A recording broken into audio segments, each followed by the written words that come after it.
поводот за нашава средба е големиот меѓународен турнир во шах Карпош Опен, кој го организира општина Карпош со целосно покровителство.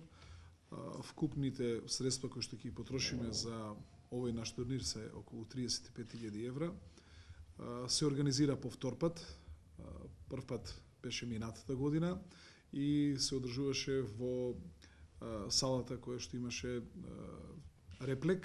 Меѓутоа, оваа година се одлучивме да организираме на многу повисоко и поквалитетно ниво во секој поглед, од амбиентот и просторот во кој што се одбива овој турнир до наградниот фонд кој што изнесува 17.000 евра награден фонд, до сите организациони обврски што ги имаме, електронскиот пренос на 10 најбитни табли кои што ќе се работи во континуитет, квалитетот на надпреварувачите кои што ќе бидат присутни на овој турнир што започнува утре и ќе трае во наредните 7 дена.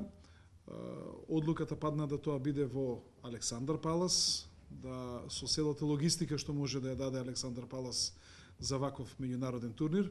Ние сме навистина среќни што засега од колку што сум информиран 18 федерации испратија своји представници, своји шахисти, од кои што преку 30 имаме велемајстори и шахисти со висок рейтинг, што го прави овој турнир веројатно најквалитетниот турнир овде во Република Македонија. А бидејќи минатата година најавивме дека оваа година ќе биде најмалку 3 пати посилен турнир отколку претходната 2011 година, уште од сега најавуваме дека наредната година ќе се потрудиме да турнирот навистина добие уште повисоко место и да влезе во посилен ранг, што се надевам дека веројатно ќе биде еден од најсилните турнири на Балканот. Сакаме овој турнир да биде традиционален, Карпош Опен, кој што ево пресред на велигденските празници, веројатно во наредниот временски период и така ќе го крстиме како велигденски турнир Карпош Опен. Исто така би сакал да им заблагодарам на сите советнички групи во составот на Советот на општина Карпош, во кој што значи советниците и од Социјалдемократскиот сојуз и од ВМРО ДПМН и Либерално-демократската партија, ВМРО Народни и независните советници кои што едногласно го поддржаа овој турнир, со кој што ние сакаме да го афирмираме шахот во Република Македонија, да дадеме еден поттик. Имавме убав пример кој што постарите генерации и нашата, да речеме, средовечна генерација ја памти шаховската олимпијада. Се надеваме дека во наредните години ќе успееме да организираме некој турнир кој што ќе биде многу блиску до квалитетот што го имавме, ако добро се сеќавам, 72 година и што беше навистина голем настан во Република Македонија.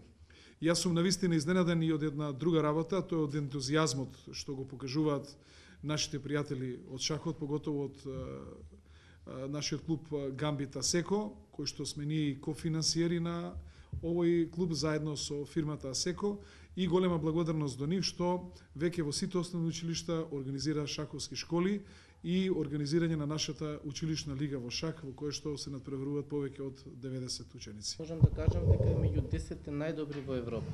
Значи по награден фонд и по квалитет на играчи. Како што спомна градоначалникот, значи имаме повеќе од 30 машки велемајстори и 5 женски велемајстори. Вкупната бројка на пријавени играчи до сега е 146 играчи, меѓутоа се надеваме дека ќе биде и поголема, затоа што пријавувањето трае до самиот почеток на турнирот. Нели, очекуваме дека бројката што би требало да ги следи надпреварите, бројката на луѓе, значи кои што ќе се вклучат директно на линкот за тие електронските табли, значи ќе биде преку 100.000 гледачи. Затоа што ќе се прати на 4 или 5 светски сајтови, значи веќе е договорено тоа, нешто на руски, нешто на западните сајтови, така да бројката на луѓе, значи што ќе се вклучува за да ги прати 10 најдобри табли, ќе биде преку 100.000 гледачи. Да, во живо. Тоа се партии кои што ќе течат во живо. Тоа се некои најосновни, значи технички карактеристики во врска со турнирот, нешто ако имаме тројца играчи од првите 100, Тоа се Беркеш, велемајсторот од Унгарија, велемајсторот од Бугарија Георгиев и Иванишевиќ.